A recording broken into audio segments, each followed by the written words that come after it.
Again, and welcome to today's session, Leadership and Cultural Intelligence in Times of Change. Thank you all very much for taking the time and being here today with us. My name is Eva. I'm the General Manager at the Cultural Intelligence Center for Europe and the Middle East. I'm actually right now located in Dubai, just recently relocated from the Netherlands, and I will be your moderator for today's conversation. We all know that the change in today's world is a constant, right? So whether we are talking about transformation in our organization or market shifts, it's all around us. So today, what we want to do is to talk about these changes and what's happening with leadership, but also all other individuals in the organization when changes are happening. And we want to address how cultural intelligence can be a useful tool and valuable tool to help us navigate this change. So to get us all warmed up, I would love to hear more from you all. Thank you all for saying hello from all over the place. That means a lot. And right now, we really want to hear from you. My dear colleague Sherry, who is our session admin for today, will pop the poll question for you all to tell us actually what are the changes that has been affecting you and or your teams mostly and recently. Sherry, if we can get that poll on the screen, please, everyone, feel free to answer. For now, I know this is changing quite rapidly as you are all answering. But for now, I can see that organizational restructuring and new leadership or strategy direction are the two ones that are leading at the moment. And no worries for arriving late. You're not late. We have not started officially yet. So please let us know where you're joining us from. And please use the poll to tell us what are the changes that has affected you and your teams most. This is great. So I will say the new leadership or strategy direction is the first with 35%, and then followed by organizational restructuring and increased cultural or generational diversity in the workplace. Thank you all so much for providing us that input. Okay, so before I actually go and introduce our amazing panelists who are with us today, one thing that I want to make sure is that we cover what we actually mean by culture and by cultural intelligence. I know a lot of people here are already familiar with cultural intelligence as a framework, and a lot of people are familiar with what we mean actually by culture, but I want to make sure we are all on the same page. Sherry, can we go to the next slide? So the culture is actually a shared pattern of beliefs and values and assumptions that distinguish one group from another. In simple terms, we can maybe say that this is kind of the taken for granted way of how we think and behave, maybe some kind of invisible operating system in our brains that sets how we interact, make decisions, and interpret what's happening around us. And this does not only apply to cultures of like national cultures, but also applies to organizational, generational, and so on. So with this in mind, I would love to introduce you all with cultural intelligence as a concept. Cultural intelligence is a capability to work effectively with people who are behaving or thinking differently than you, and whether those differences are cultural, generational, professional, or any other. I would love also to show you and lead you through the CQ framework. We will not spend too much time on this today, but cultural intelligence framework consists of 4 capabilities. You will see it on the screen right now. So the first capability is CQ Drive, which is actually your level of interest and curiosity and your confidence when interacting with people who think or behave differently. CQ knowledge is the awareness part, so the understanding of how cultures are similar and different. And then CQ strategy is your ability to adapt, to pause, to be aware and plan ahead and during these interactions. And then we come to the last piece, which is CQ action, which is actually your capability to adapt your verbal and nonverbal behavior so you can connect better and more effectively with people who are in front of you. So, all right, I think we are good with the context. Now we are all on the same page with what culture really means and what cultural intelligence is. And I would love to go and to introduce our amazing two panelists. So first, I will go with Zakaria Larai. Zakaria is the founder of Global New Ventures in the Netherlands. Zakaria has enormous experience with education initiatives across Latin America, but also working globally, and he's supporting organizations in developing cultural intelligence for global expansion. Zakaria, I would love you to introduce yourself to our audience. Thank you very much, Eva. It's a big pleasure and an honor to be here together with Joe and with yourself and the audience, which is here today. So my name is Zakaria. I'm the founder of Global New Ventures. I'm also an associate facilitator for the Cultural Intelligence Center. And if there's something that really excites me is asking us the questions of how we can move forward in this changing era. And so I'm looking forward to this webinar and looking forward to share together with Joe and with you, Eva. Thank you very much. Thank you, Zakaria, and it's such a pleasure to have you here with us. Now I will go to Joseph Al-Haddad, our friend from Qatar. I call Joseph Joe, and I believe most people around him know him by Joe. He's a founder of My Life Map in Qatar. He's an experienced leadership development expert. He has a background in healthcare and aviation, and he brings deep expertise when it comes to people management, cultural intelligence, but also emotional intelligence. Joe, welcome, and it's a pleasure to have you. And please, floor is yours. Thank you, Ava. Again, it's a pleasure to be here with everybody. Zakaria, pleasure to be with you. Ava, always a pleasure. Sherry, thank you for helping us from the background today as well. And pleasure to be with everyone that has registered and are here with us today. Thank you for your time. So as Ava kindly mentioned, my name is Joseph, but I go with Joe. Originally Lebanese, never lived in Lebanon. I've been living in the GCC my whole life, and that gave me a blessing to work with people across different cultures and different backgrounds. And just working in aviation and healthcare as well has given me that, I would say, that pleasure and that ability to also be able to work with different people from different places. When I'm not doing what I love to do on a day-to-day basis with people, you find me on a mountain. I just summited Kilimanjaro in February 2025 after 4 attempts, and I don't know what's next, but here we are today. Thank you, Joe, and that's such an accomplishment. So congratulations. You even have congratulations from our audience. Thank you both. Thank you both.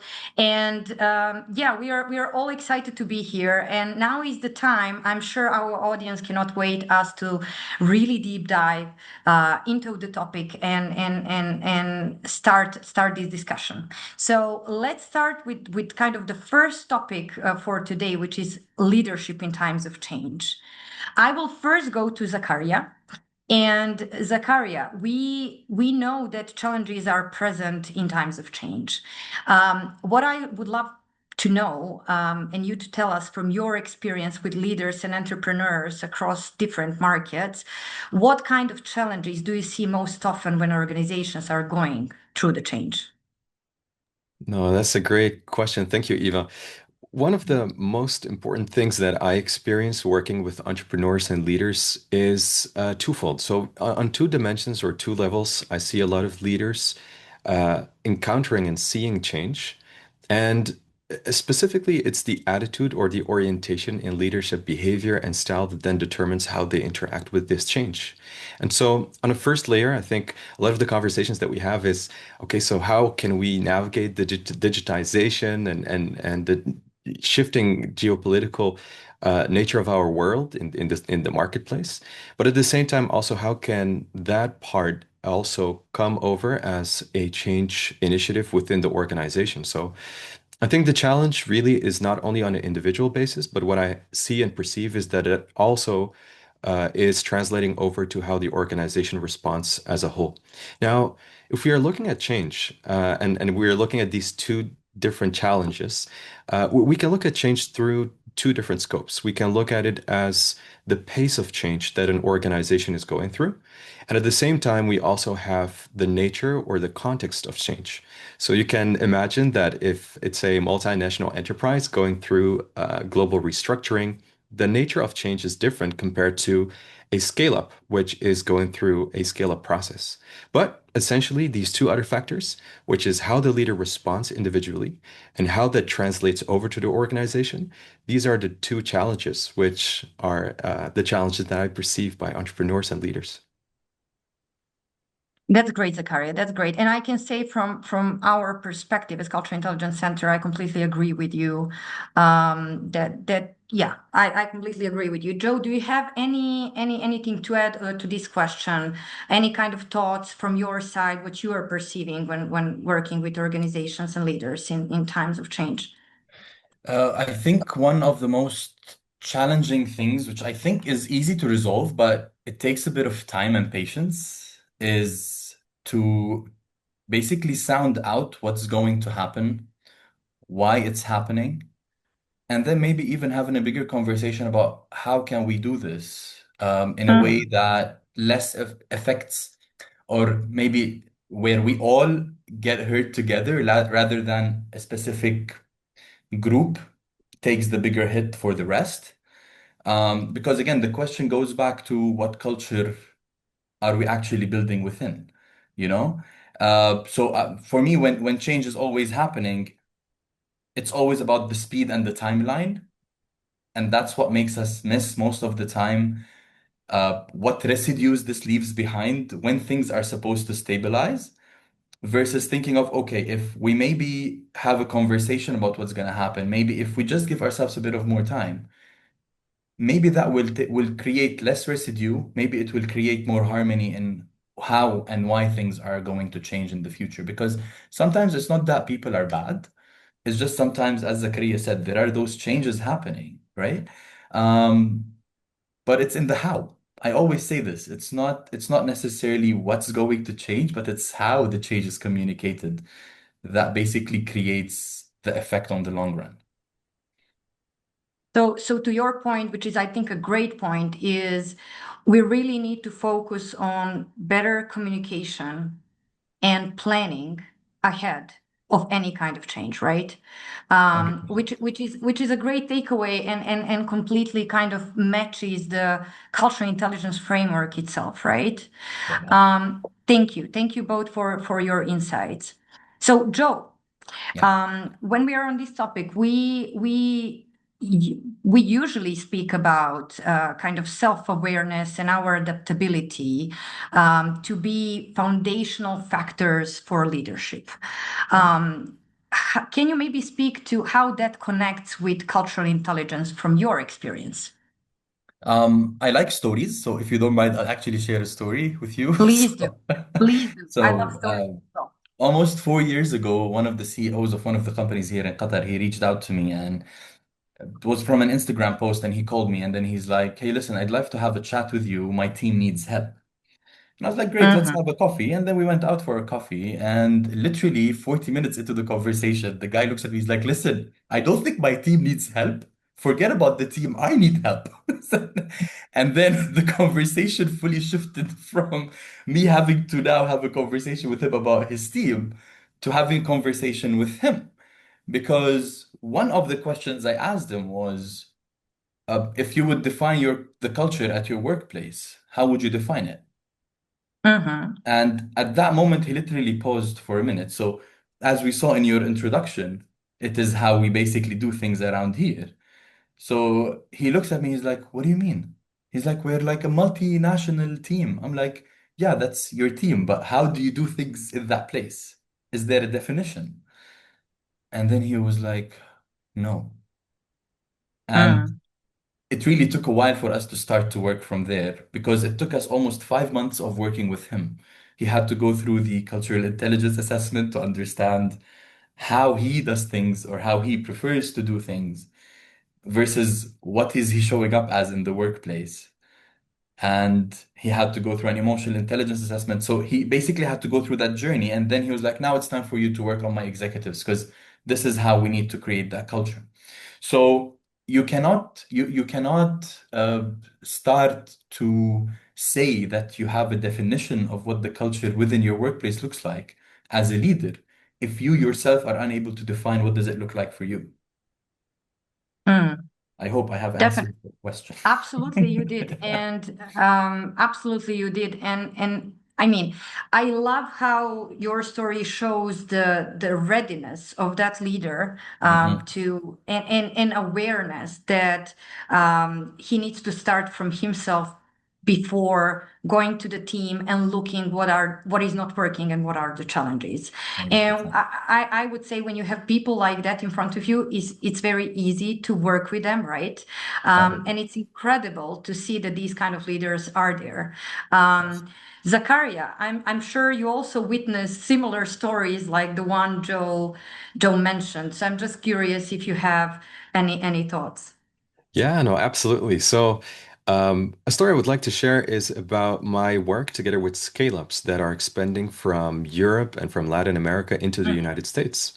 And specifically in that scaling up process, leaders and entrepreneurs that are navigating that part sometimes overlook the cultural component. And so that means that when they are making their slide deck, when they're talking with specific partners that are probably around and also willing to jump on board and help in that expansion process, that cultural component is overlooked. And so the first time that they hear about cultural intelligence, be it in a workshop that we are doing or interacting on a one-to-one basis, they really pause and think, oh, wait a minute, it's entirely the way I have to reframe and the way that I have to manage this factor of change into a different market is having to reframe the conversation, not mm, changing the essence of the products, not changing the essence of the vision, but understanding on how they have to communicate that. And therefore, it's not only about how do you communicate it externally to other people, but then also how do you communicate it with people within your team. And so it becomes a exercise in which you're saying, wait a minute, I've become more aware of what the cultural expectations are that I do have and how that translates over to my vision. And now I see that that also has an effect on how I can enter a new market and even grow within my own team. So I think it's really like that aha moment of knowing that, you can develop that skill called cultural intelligence is then an eye opener to that overlooked factor that's always out there. And as you said in the beginning, sometimes we think it's hidden, but it is there. definitely. And I mean that's the story you shared is beautiful as well. I'm just curious. Now I was listening to you, Zakaria, and I'm just curious to hear from your experience. Do you find people like in those processes of scaling up? You said that sometimes they do not really understand that culture is a big part. When do you see usually people understanding that? Is it once they face challenges, or when really in that process? That's an excellent question. So, whenever the entrepreneur starts to present and speak about their vision and mission, oftentimes in the beginning stages of really translating over their products and services into a new market, you could see that they have a specific tone. So, within a Mhm. country like, for instance, Colombia, or also if we are looking at Mexico. There are cultural similarities within countries, but then when you look at other countries, investors are looking at different types of results. They're looking at different types of framing. And sometimes when the presentation starts at the beginning in the first sessions, you would see them speaking and with confidence and passion. And then eventually, when they discover, wait a minute, there's a different language that could be used in order to strengthen that message. That is when that challenge in the beginning of, wait a minute, I did a great presentation that always worked, translates over to now this is an opportunity for me to change the way that I do communicate and the way that I do perceive and react to a different market. So it's really in the beginning phases and the beginning stages that, they will often look at that and believe and say, well, wait, that there is the cultural component out there. And so it's really on that level of awareness, as we always say, there's this saying, culture eats strategy for breakfast. And at the same time, I don't think that a lot of people like skipping their breakfast. So you might as well, go with it. That absolutely, that's true. I'm looking at Joe because he was smiling and nodding the whole time, and I could see also some reactions from his side while Zakaria was talking. So Joe, anything to comment on that, on everything No, Zakaria shared? I just loved what he shared, to be honest, because again, like as I was saying in the very beginning, sometimes we read all of those books, right? Strategy Hmm. books, culture books.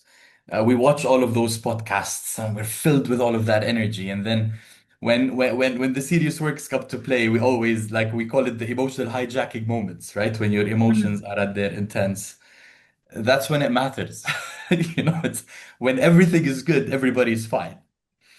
And as I always say, when things are good, your value system is super clear and shiny. Now, I always say your values show up truly when you're tested or when you're tempted as a leader. And this goes back again, like I always say, when you have clarity of what culture you want to have in your workplace, it makes it easier for you to bring in the right people. Because in my perspectives, yes, if you're an organization that exists strictly for profit, good for you, great. But then people who will join you, they know that that is where your priority is. But what I always say with very fluid value systems, it becomes very confusing for people to understand what culture am I in and how am I going to react? Like Hmm. what does my leader expect of me in this situation? You I just know? wanted oh, exactly. I just wanted to say the term that you used is what is expected from me. I mean, it's difficult when you don't know how the system works. It's difficult to know how do I really adapt myself, and to what extent should I adapt myself. I think that's also a very very crucial point in 100%. this story. Yeah. 100%. Yeah, and let me go back to Zakaria now. Zakaria, we were talking about all of these challenges and changes and what's happening in the organization. Could you maybe share with us one example of what really helps leaders to stay grounded and lead effectively when all these changes happening? Absolutely. So, number one really starts at the awareness level. And so we often say, and the topic of when you encounter change, stress moments that are not, going as we normally do expect. We all often refer to emotions, right? To the part of being emotionally intelligent, monitoring and understanding our own emotions and the emotions of other people. Now, cultural intelligence goes one step further, where we do not only look at the emotions, the reactions, we also look at what is prompting that emotional reaction. What are our behavioral preferences? And these preferences ultimately are linked to our cultural values. And so, once we start to really go to that specific phase in which there's a change happening, it could be a change that is, going in a fast paced. It could be a slow change when we're talking about large scale change processes. It doesn't matter what the nature of change is. To stay grounded is really to ask yourself, what do I take into granted in all of these different environments and challenges that I'm facing while I'm going and undergoing this change? So, number one would be to become more aware not only of our own behavior, not only our own emotions, our implied expectations, and the behavior of other people around us. As a leader, if I do factor myself out and I analyze my team as a third person, what I'm essentially doing is I'm running a short simulation in which the team focuses and works alone. And that is not the case. As the leader, you're there to guide, you're there to lead. And so Going back to that, the first level is always the awareness part, and there has to be a motivation. The cultural intelligence framework, starting with CQ drive. If you don't have the drive, the intrinsic motivation, extrinsic motivation sometimes in some cases, there is nothing that a leader then can prompt in order to turn that awareness into action. So that is really step number one. Great. And I mean, I absolutely agree. We cannot actually work or improve anything unless we are aware what's our starting point, and unless we are aware what Joe was also talking about, what's our surrounding, right? What's happening around us. So thank you, Zachary. Amazing insight. Joe, I'll go to you now. Can you maybe share with us one example of leadership behavior that really makes a difference in the organization when navigating change? Maybe something you've seen working when you worked across the region and across cultures. Story again. So let's take you back. Let me take you back to when I was in the healthcare sector. And again, part of the poll question today was organizational change and organizational chart change, which happens a lot. So when we were in the healthcare, and again, I always compared the aviation and the healthcare with each other because in both industries we're dealing with people's lives straight up, like mistakes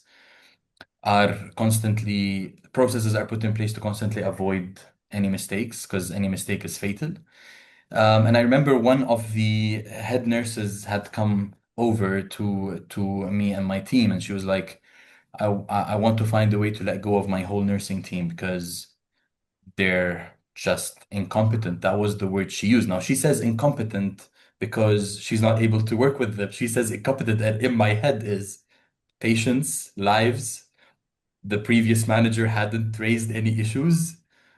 So it's just lives and counting in my head now. So I look at her and I'm like, listen, that's your team.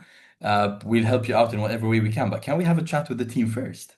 And she's like, yeah, sure, go ahead, have a chat. And we met with the team, and the first thing they said to us was, Joe, she doesn't talk to us. She doesn't tell us what do we need to do, right? So asking me about a behavior that can help to navigate through change, the first thing is transparent conversations, right?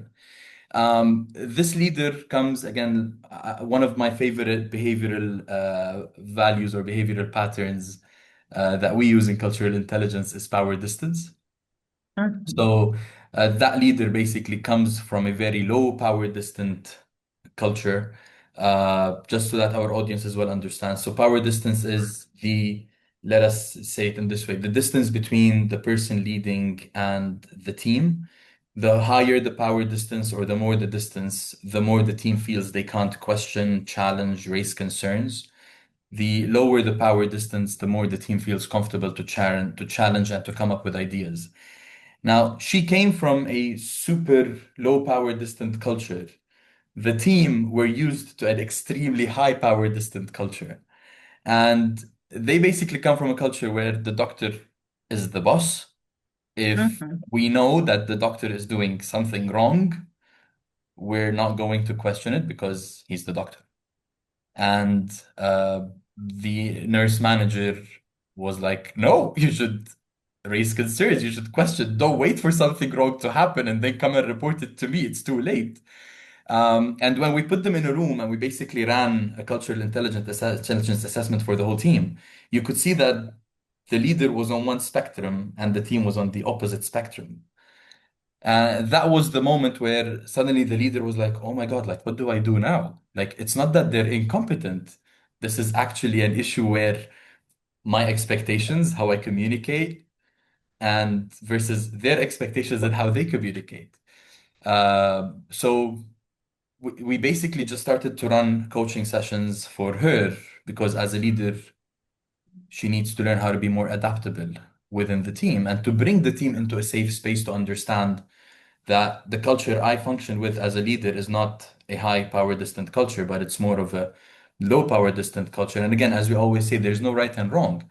There is what is functional and what is dysfunctional, right? So again, back to answering your question, if I may put it in one, it's just transparent and honest, open communication before anything, because that's the only way we can navigate through change, because change is tiring for everybody, right?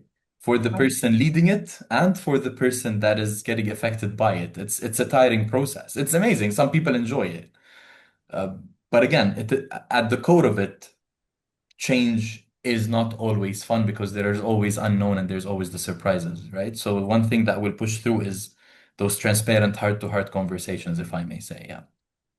Absolutely, Joe. And that's the example that you just shared. It's so so strong and valuable, because that one, I would say, small difference, even though they were on completely different, right, places in the scale when it comes to power distance, led to completely separate and different realities from the standpoint of leader and the team.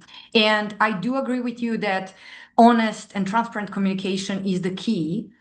However, one thing that I would also say is it's not always very easy to have that open and transparent communication, just because what Joe just shared with us, difference in power distance maybe stopped, and people from team hesitated to openly communicate what they had to say, right? Because they were taught, they were learned, or they grew up in a culture where Yeah. that's not really acceptable to challenge somebody who is your leader. So it's 100%. very important to understand where people are coming from and in which segments we are different, in order to open that path to open and honest communication.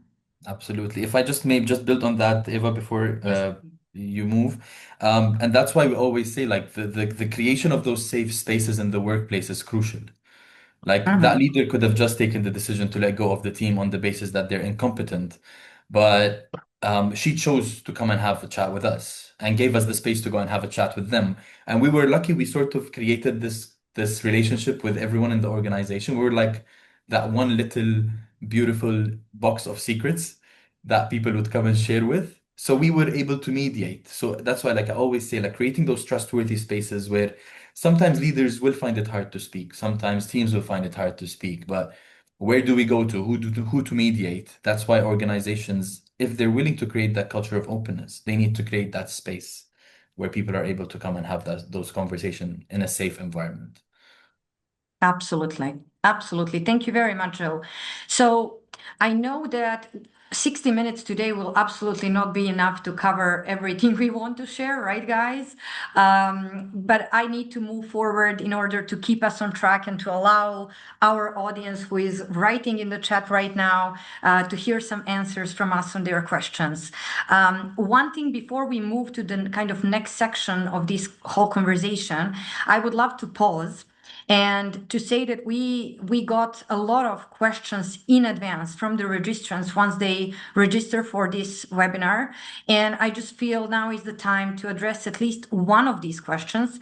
Please know that we will make sure, if we don't have time today to do that, we will make sure to answer all of your questions that you sent via email. We have your details, and we will definitely follow up. So one of the questions that I picked from all the questions that we received is, in a world where cultural, economic, and technological landscape are shifting almost daily, and where many leaders and teams are increasingly turned to AI tools rather than confronting complex interpersonal and cross-cultural challenges themselves, how do you recommend leaders cultivate the cultural intelligence and courage needed to truly connect with and guide their people instead of outsourcing that responsibility to technology? I feel like this question, all of the questions that we received, were so relevant to today's world, and so valuable. I picked this one because today we are maybe not addressing AI as such, and we know that again, webinar is not a webinar nowadays if we don't talk about AI. And this question touch based on exactly that. How do we make sure not to rely on AI, but actually confront and have maybe complex and difficult conversations ourselves? I will go to any of you who would love to. Zakaria is nodding. So, Zakaria, maybe you would love to speak to this question. No, absolutely.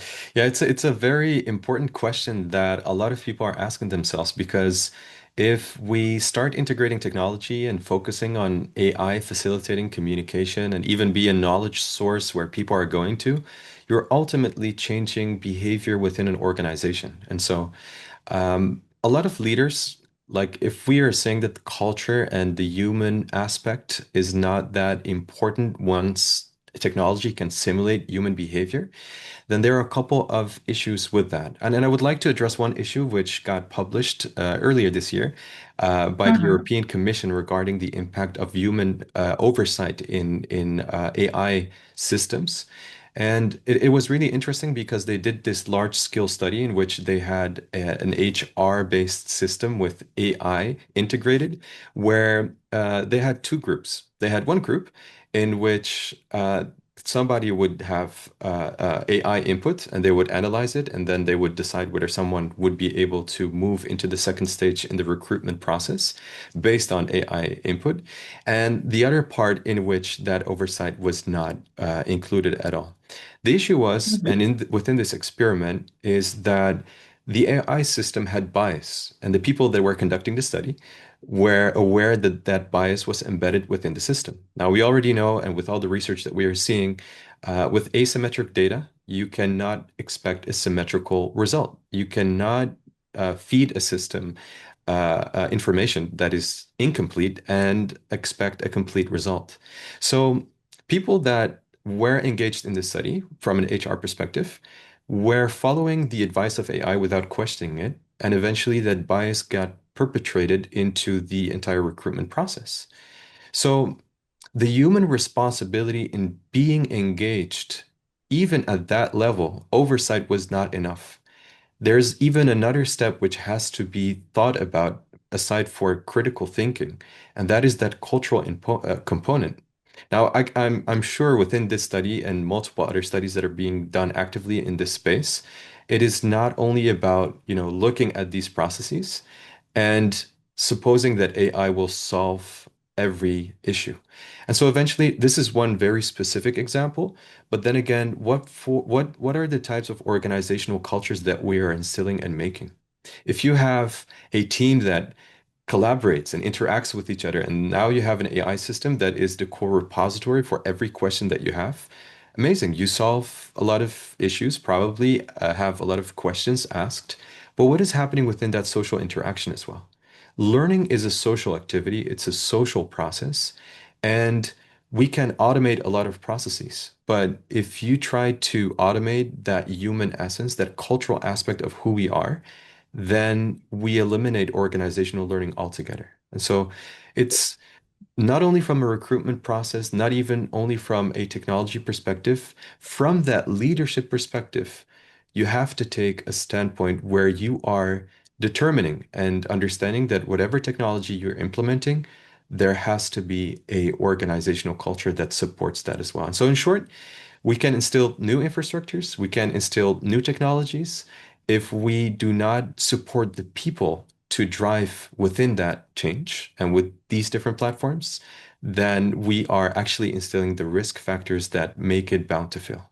And so, yeah, in short. Yeah.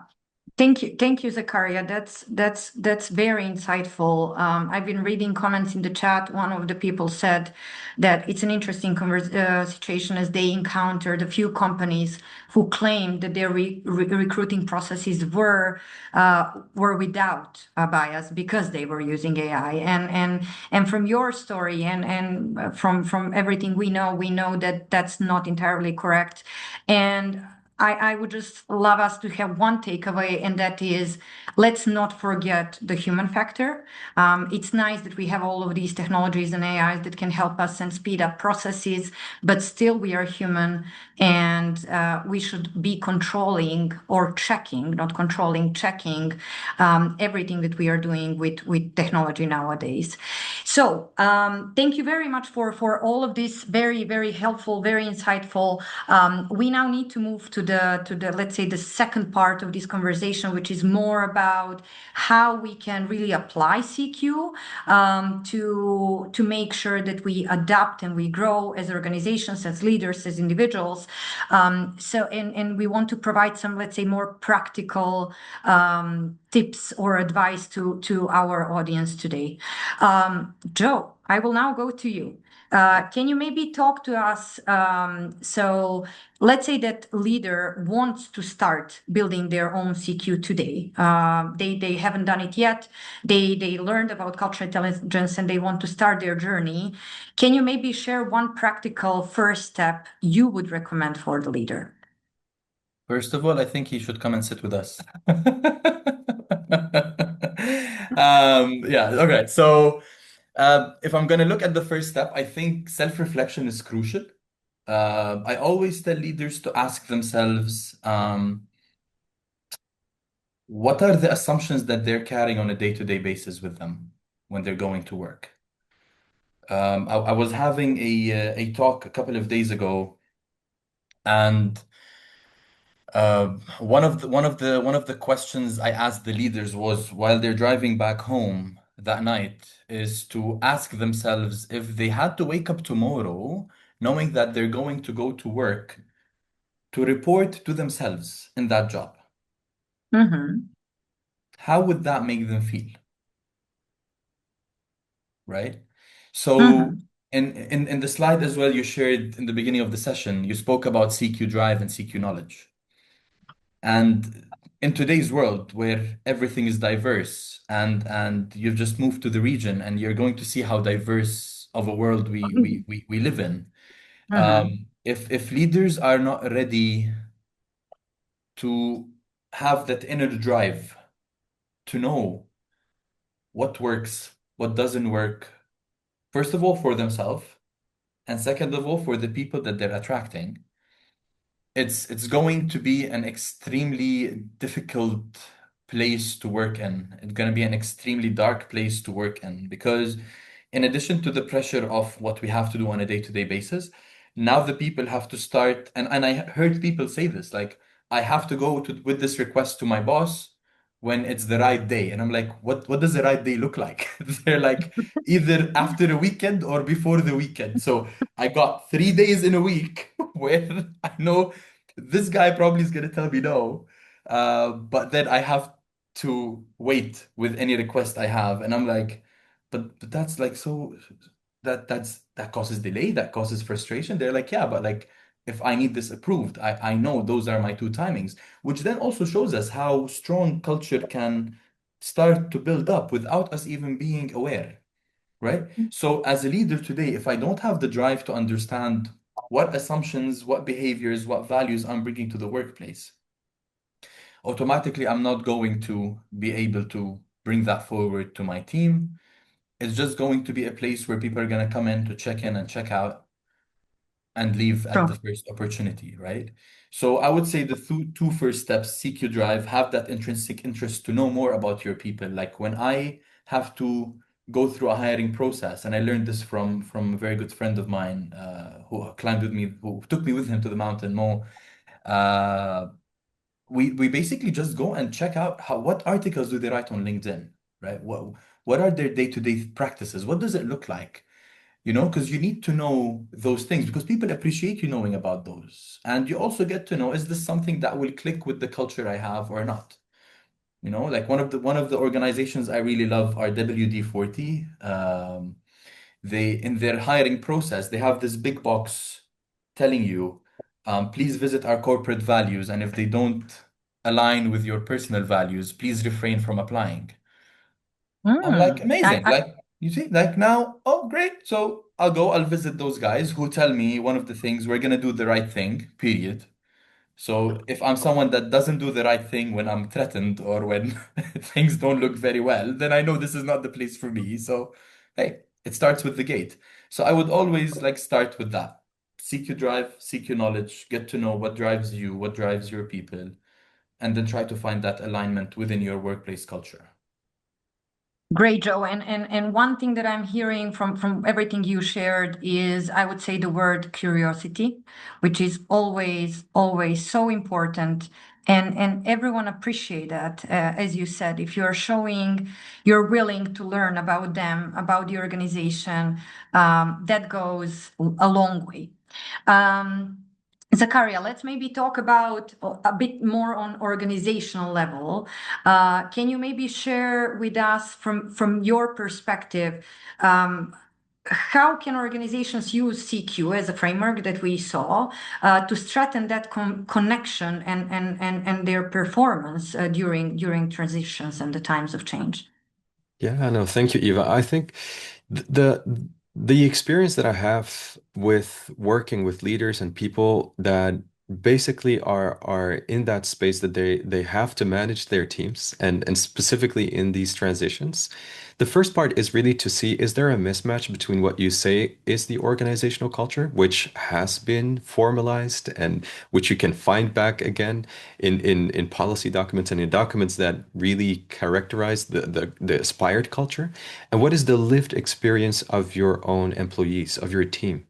So if there's a mismatch in this first layer, uh, it almost is as if you're saying that the organization is operating with a sense of knowing who they are and what they're doing, but it's misaligned with how employees are responding. And so in many of these situations where I just have this conversation, it is very interesting to hear so many times.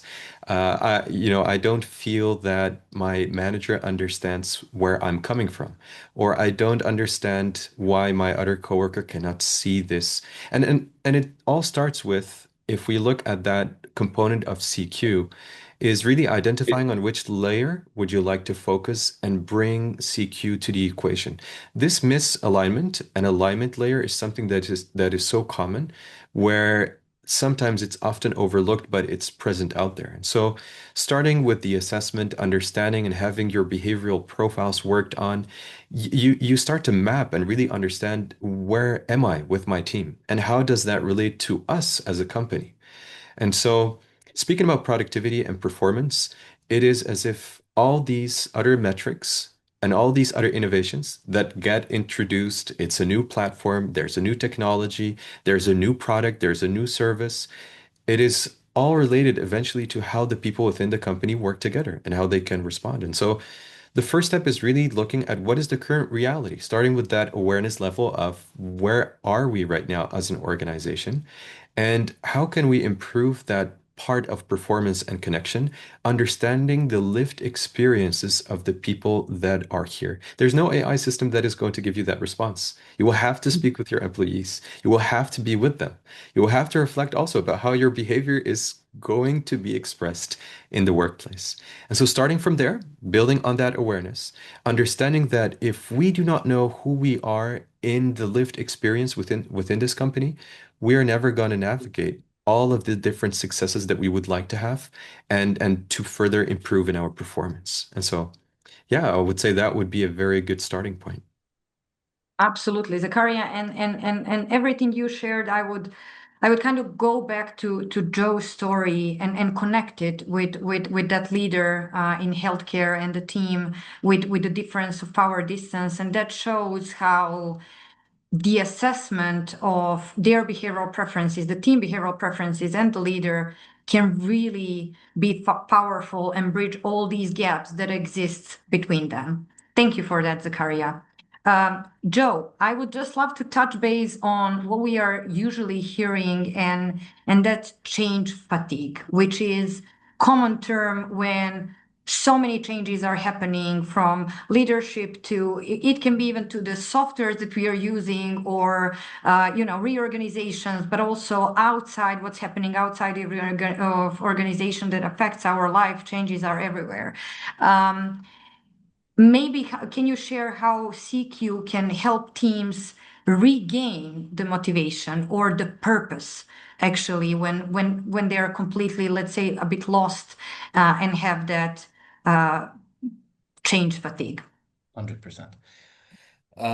So let us start with this. So if there is no defined current culture within the organization, then change is just going to become part of the day-to-day, if it makes sense, right? Because we today know that it's an open market. Leaders change all the time, people change all the time, opportunities are there everywhere. There's a big generational gap as well that has entered into the game recently.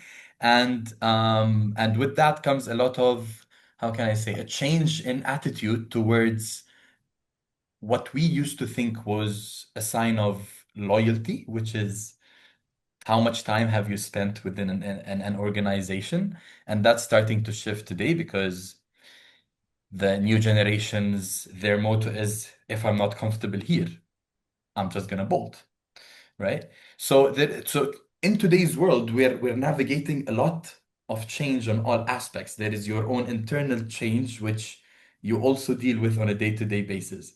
And then there is, I'm just going to talk from a strategy perspective, and then there is the micro environment around you, which you have no control over, but you definitely have an influence over. And then there is the bigger macro environment, which you have no control, no influence whatsoever. So you're dealing with a lot of change levels, which then, when it comes to what you can control and what you can influence, if you're just tired trying to fight on all the fronts, you're going to fail on all the fronts, right? And that's where change fatigue comes from. And then we bring that back into the organization. So if my leader does not talk to me and just sends me an email telling me, hey, we just decided to shift the KPIs from a service level of 48 hours to 2 hours. And now you got to deal with it, you know? And I don't know why. I don't know what's happening in the background. I have no idea what's going on. Now, good luck. So when we're going to start to look at it, my first question would be, have we defined as an organization what is the internal culture that we are looking at? That's the first question, right? So if I'm going to start, I'm going to need to start to define what's my current culture. And we can do that through starting to see who are the people that are creating this culture for me, right? So I need to build that awareness. So hey, everyone, come, let's get together in a room. And I remember Dr. David Livermore ran an amazing workshop for us here in Qatar for all the executives and the leaders. We had more than 100 people with him. And imagine all of those suddenly looking at this assessment results and seeing how everybody's different. And if at the leadership level, I always say, if at the leadership level there is no stability, at least when it comes to defining culture, then imagine what's happening down there, right? So you start with building that clarity in the first place. And then after that, based on the value systems, the behaviors that you have agreed on, that's how you start to develop your operations, you start to hire your people, you start to help your people develop and change, because the solution is not always to let go of the people, but with change comes the responsibility to want to check with the people. Hey, listen, that's the direction we're going in. Would you want to get developed to help you come up to speed? Back to Zakaria's point, AI is taking over. Now I can just tell people, hey, no one's allowed to use AI, but that's going to be the lie of the century because everybody is going to use AI. Now, as a leader, it's your job to know the capabilities of your people and then start to ask them an open question. Hey, listen, I just noticed your style changed. Have you been using AI? Great. I don't mind you using it, but then here are your rules and regulations to use AI. So I would genuinely start there. So if you want to manage the fatigue coming out of change, the biggest question I need to ask is, what is your culture within which change gets managed? Yeah. Thank you, Joe. Thank you very much for such a powerful answer. I'm really sad that I need to do this now because we can talk on and on, right? I believe even if we had 3 hours, would not be enough to cover everything we want to talk to everyone. I need to pause as I promised we will have a few minutes to answer some of the questions of the audience. We will, of course, I see a lot of questions in the chat. We will not have time to address all of the questions, but as I said in the beginning, don't worry, we will reach out to you via email and we will answer your questions that you have in the chat. Last question I see is, will this recording be shared? The answer is yes. So everyone who registered will get this recording with you after this session. So I will now go to one of the questions that I found very interesting that we got actually in advance prior to this webinar. And I found it interesting because it was very specific to healthcare. And the question is, how much cultural and linguistic information is enough for effective service to patients? What skills would help me to listen and care for patients of different backgrounds? I love the question, as again, we have somebody who is looking what they can do to adapt and to provide better care to the patients. And I would love one of you to tell us your thoughts on this question. Joe, please go ahead. I was showing up to Zakaria to start, and then I'll take over after that. Zakaria, please go ahead. No, perfect. So I think also to give it a little bit more thought, the most important thing, and specifically when it's sector or industry related, the factors of change are different. So I think perfectly, and also tying it back to what Joe said previously, there are a lot of when change fatigue happens, or whenever we are in a process of change, there are unknown variables out there that we have to clarify. We need to understand what is the type of change that we are experiencing. And so when we're speaking about healthcare or whether it's another sector that we are trying to address, we need to understand the context. Now, when we understand the context of change, the second layer is to understand the context of the human being, which is the culture. And so CQ really is understanding, are we knowledgeable about, when we are speaking about CQ knowledge, are we knowledgeable about the cultural factors, the change, the behavior of the people? Do we strategize before these interactions happen where conflicts can arise? And then at the end, also, we look at the actions and how the behavior comes above and also within the organization. And whenever we do that, we go through this framework and we start to apply and we start to uncover and understand the shape of change that we have.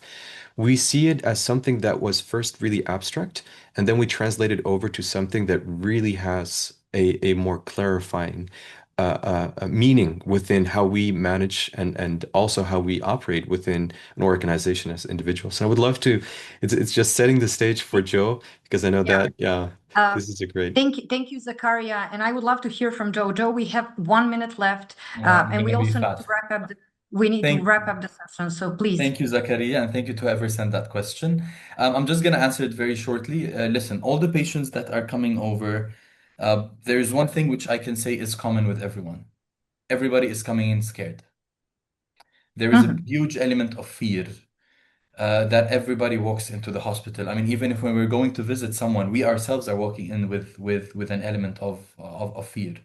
And you can't just go in with a judgmental mindset of, oh, I guess this person is from this place, I'm going to treat them this way. But I go back to what Eva said beautifully, which is go in with curiosity, but also go in with the one, I think the common language with patients is kindness. If there's one linguistic and cultural information you can carry with you when you're having that interaction is just go in there curious and kind, because they already have enough at their plate. So I'm just going to leave it at that because I know we're Thank you. up for Yeah. time. Thank you Eva, so for much. that. Yeah, thank you, Joe, and thank you, Zakaria, very much for this conversation today. I hope it was very valuable for everyone joining, and thank you all for staying with us until the last moment. I saw a lot of questions about how to learn more about CQ, about assessments. On your screen, you can see our email address, info@culturalq.eu, but also you can visit our website, culturalq.com. Please feel free to reach out to any three of us on LinkedIn, and we will make sure to answer any questions you pop in the chat today via email. Thank you all for your time. Thank you all for your patience with us. And yeah, we hope this was a very valuable session. Wishing you all a great rest of the day.